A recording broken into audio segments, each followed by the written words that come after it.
Asylum granted, asylum denied. Hi, I'm Jim Hacking, immigration lawyer practicing law throughout the United States at our offices in St. Louis, San Diego, and Washington, D.C.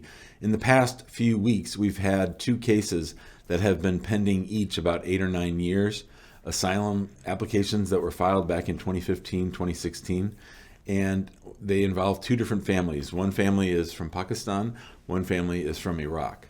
And one case got approved and one case got denied. And of course, whenever you have those situations back to back, you're led to inquire and to think about, well, why did this case get approved and why did this case get denied? Because the first thing is, we're the same lawyers, right? We did just as much hard work on the case that we won, and we did just as much hard work on the case that we lost. Two very deserving families. The fellow from Iraq had worked as a police officer, and he was a Shia Muslim, and he was having a lot of problems back in Pakistan. He came to the United States to help get some medical treatment for his kids. And after we filed a lawsuit for him earlier this year, his case got set for interview, and the officer approved that case. For the Iraqi family, it's a mom and a dad and two sons, very nice, very kind people. And the officer, I guess, didn't determine that the fear that they were facing to go back to Iraq was credible or real. And that's one of the problems with these cases that take 7, 8, 9 years, is sometimes country conditions change.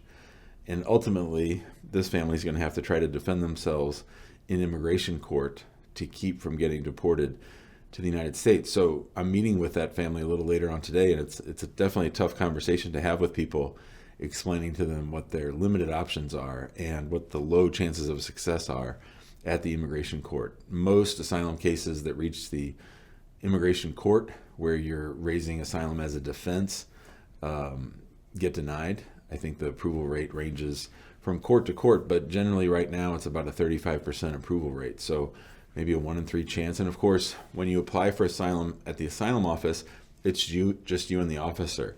When you're in immigration court, there's a DHS attorney who's trying to poke holes in your case, trying to get you deported, and you're dealing with a judge who may have been a DHS attorney, him or herself, back in the past. So these are tough cases. So it's a great feeling to be able to tell your client, you're safe, you get to stay in the United States, and you are on a path towards a green card. And it's a very hard thing, a sad thing to do, which I'm going to do today, which is to talk to this family about the fact that their asylum case was rejected by the asylum office and referred to the immigration court. So it's just a sad situation. I assume and predict that I'll be having more of these tough conversations with people in the years to come, with Trump coming back into office. So asylum is different. Asylum is hard.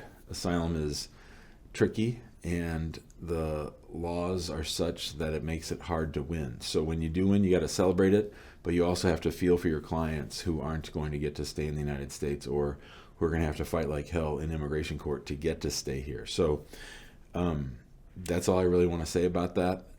If you're looking for help, if you want us to do a good job for you on asylum, we'd be honored to represent you. We love working on asylum cases. It's one of our passions here, and it's one of the things that we like to do. So feel free to give us a call, 314-961-8200. Email us, info@hackingimmigrationlaw.com.